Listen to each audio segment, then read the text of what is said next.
сәлеметсіздер ме? Кино көрсе арнасына қош келдіңіздер. Арнамызға жазылып, бізге қолдау білдіре отырыңыздар. Тахсин аға бүгін больницадан аман-есен шықты. Оған оқ атқан белгісіз адам әлі табылмады. Тахсин аға үйінде бәрі бірге жиналып отыр. Бір кезде Тахсин аға қызметшісін шақырып, оған бөлмедегі Құран кітапты әкелуді бұйырды. Қызметші Құран кітапты алып келді. Нұх түсінбей, оны қайтпексіз аға деді. Тахсин аға, осы Құран кәрімге қолыңды қойып, маған және Алланың алдында уәде бересің. Шахсаландар әулетіне тиіспейсің. Әлі ештеңе анықталған жоқ. Сондықтан қолыңды қой да уәде бер деді. Нұх көнбеске амалы болмады. Құран кәрімге қолын қойып уәде берді. Барлық іс анықталмайынша Шахсаландар әулетіне тиіспеймін деді. Сонымен Тахсин аға кішкене жеңілдегендей болды.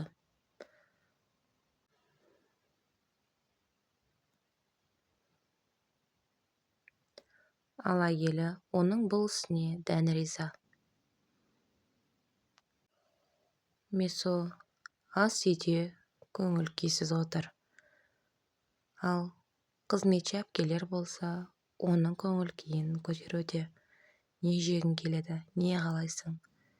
Қандай тамақ пісіріп берейік деп асты үстіне түсуде. Бірақ кішкентай балақайдың көңіл күйі бұл нәрсені жақтыра қоймады. Сондықтан орнынан тұрып ас үйден шығып кетті.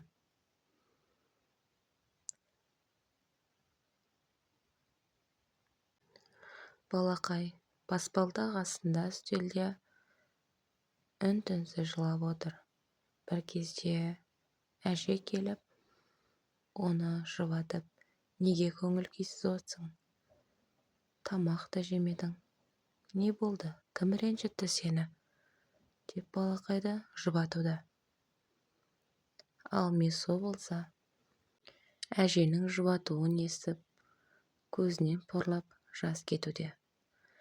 Әжесі, оны сен әдейі итермедің.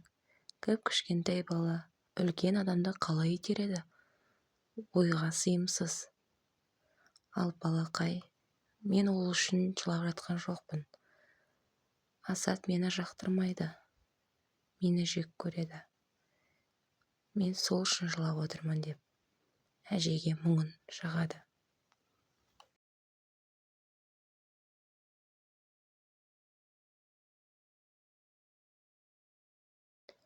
Әжей балақайдың сөзін естіп, көзіне жас алып, терең ойға кетеді.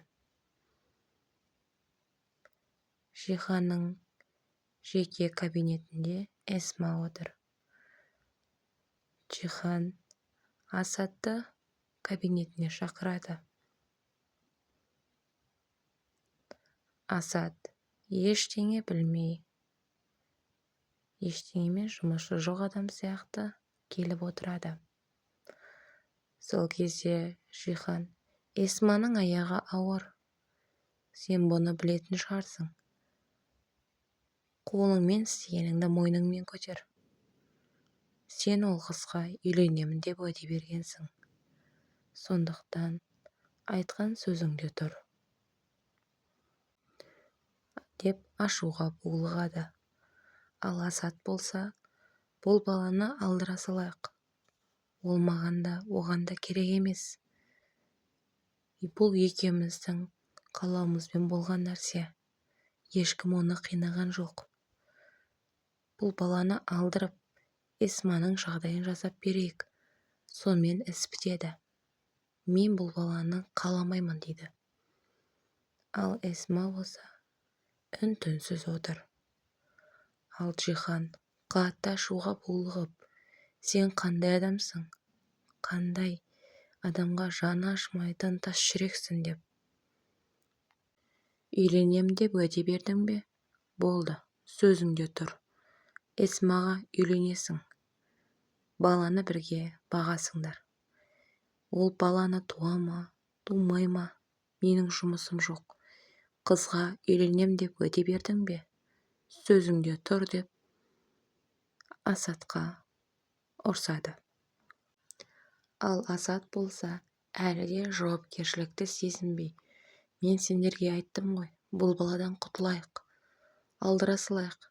Кез келген клиникаға ақша берсең, дереу алдырып береді. Сонымен іс бітеді. Неге түсінбейсіңдер деп қызды мазақ етіп отыр.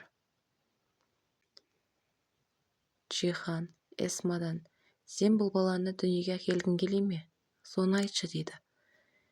Эсма көзіне жас алып, кабинеттен үндемей жылап шығып кетеді.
Мелик телефонмен бір адаммен сөйлесіп, «Я, жарайды, қазір» деп тұтқаны қояды.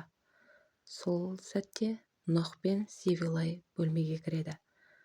Нұх Меликтен кіммен сөйлестің? Не болды деп сұрайды. Мелик болса, сенің жұмысың болмасын. Жеке мәселем дейді.